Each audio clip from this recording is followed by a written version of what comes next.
Are you looking for ways to master SQL? Here are 5 tips that can help you get started. Tip 1. Learn the basics. Understand how to use the select and from statements. Tip 2. Practice often.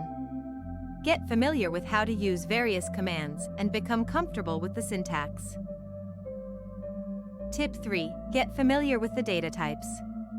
Learn about the different data types such as strings, numbers, and Boolean values and how to use them. Tip 4. Understand the data structure. Learn how to use the different data structures such as tables, views, and indexes. Tip 5. Get some practice writing queries. Start writing simple queries to get comfortable with the syntax and to become familiar with the different commands. Subscribe to learn more about mastering SQL.